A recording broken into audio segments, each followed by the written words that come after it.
Set theory relation and function की इस lecture में अब हम लोगों को image of function, pre image of function और उसका एग्जाम्पल और रिप्रेजेंटेशन ऑफ फंक्शन के बारे में पढ़ना है। तो सबसे पहले प्री इमेज क्या होता है और इमेज क्या होता है।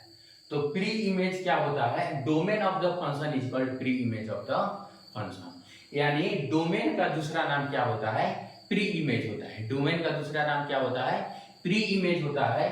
और रेंज का दूसरा नाम क्या होता है, इमेज होता है। रेंज का दूसरा नाम क्या होता है, इमेज होता है। अब एक सवाल है जिसमें फंक्शन ए टू बी है, function is from A to B, ठीक। तो डोमेन क्या हो गया, set of pre image. Set of pre image को क्या कहा जाता है, डोमेन कहा जाता है। और सेट ऑफ इमेज को क्या कहा जाता है, रेंज कहा जाता है। सेट ऑफ इमेज को क्या कहा जाता है, रेंज कहा जाता है। अब हम लोग को पढ़ना है कि इमेज ऑफ टू, सवाल अगर आता है तो कैसे आएगा कि image of two under F, यानी फंक्शन एफ के अंदर टू का इमेज क्या है, टू का इमेज क्या है। तो टू यहां है, टू का इमेज क्या है, बीटा है। टू का इमेज क्या है, बीटा है। टू का इमेज क्या हो गया, बीटा हो गया। और pre image of beta under F, pre image of beta under F क्या हो जाएगा, टू हो जाएगा।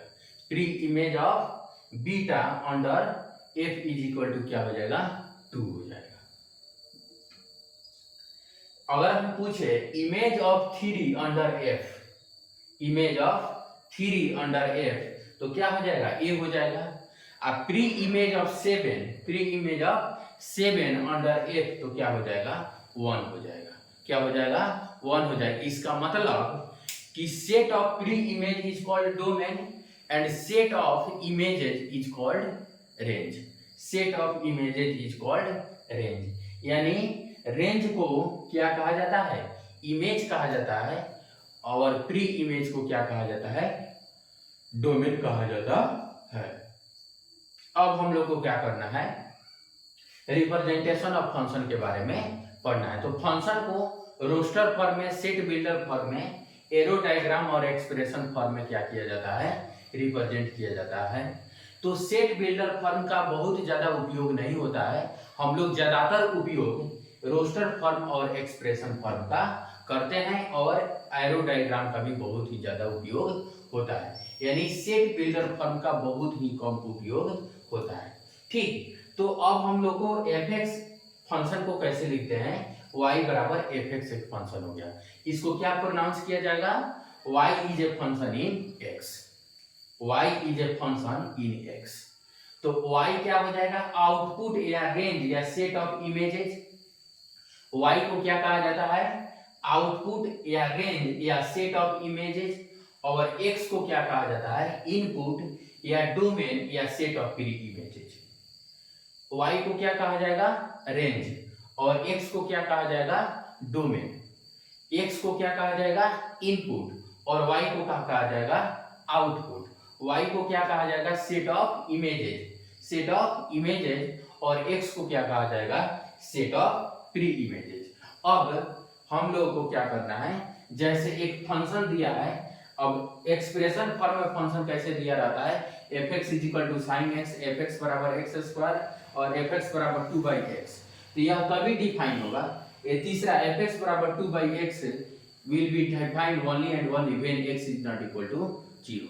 जब x 0 के बराबर नहीं होगा तभी 2/x क्या होगा, डिफाइंड होगा। तो डिफाइंड वाली बात तो हम बाद में करेंगे, लेकिन सबसे पहले जान कि एफ एक्स बराबर साइन एक्स एक फंक्शन है, एफ एक्स बराबर एक्स स्क्वायर भी एक फंक्शन है, एफ एक्स बराबर 2/x इज ए फंक्शन है।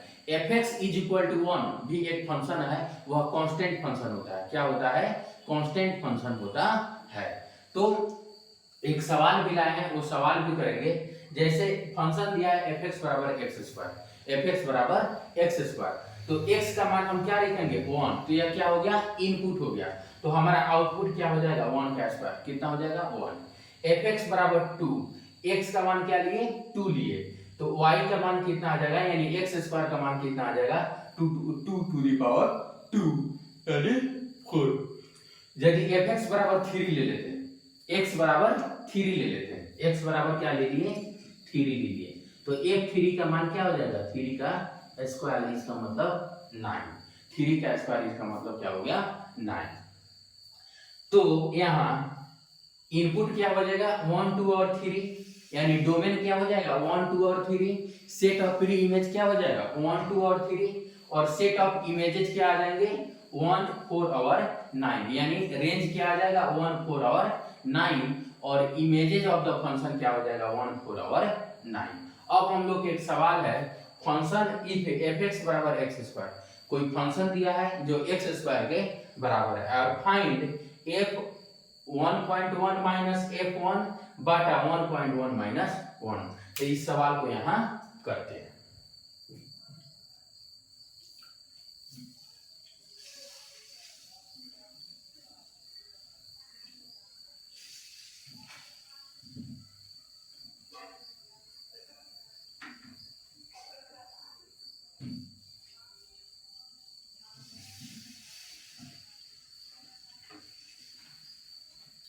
सवाल क्या है कि एफ एक्स एक्स स्क्वायर के बराबर है, F X is equal to X square, F X is equal to X square, और हमको क्या करना है एफ 1.1 का मान ज्ञात करना है।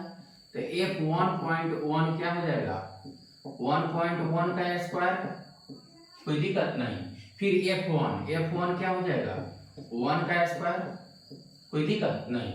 अब सवाल है कि f 1.1 माइनस, यहाँ स्क्वायर नहीं होगा, f 1.1 माइनस f1, तो क्या हो जाएगा f 1.1 का मान कितना है 1.1 का स्क्वायर और माइनस 1 का स्क्वायर, अब बाटा 1.1 और माइनस 1.1 माइनस 1, तो ये कितना हो जाएगा, इसको लिख सकते हैं ए स्क्वायर माइनस बी स्क्वायर, तो ए plus B into A minus B, यानी ए plus B into A minus B, A minus यानी 1.1 माइनस 1, अब बाटा क्या हो जाएगा 1.1 माइनस 1, तो इससे ही कैंसिल हो जाएगा, तो हमारा क्या बच जाएगा 1.1 और प्लस 1, तो कितना हो जाएगा 2.1, हमारा आंसर हो जाएगा 2.1, हमारा क्या हो जाएगा आंसर हो जाएगा। यहाँ एक फॉर्मूला लगा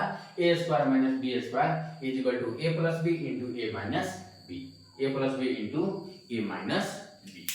तो इस लेक्चर में हम लोगों ने images of the function, pre images of the function, और सवाल कैसे आते हैं पूछेंगे कि इमेज ऑफ 2 अंडर एफ, ऐसे करके सवाल आते हैं। ठीक, उसके बाद रिप्रेजेंटेशन ऑफ फंक्शन, अगर y बराबर एफ एक्स दिया हो तो x क्या होता है इनपुट होता है और y क्या होता है आउटपुट होता है। ठीक, उसके बाद एक छोटे से सवाल को किए। Thank you for watching this.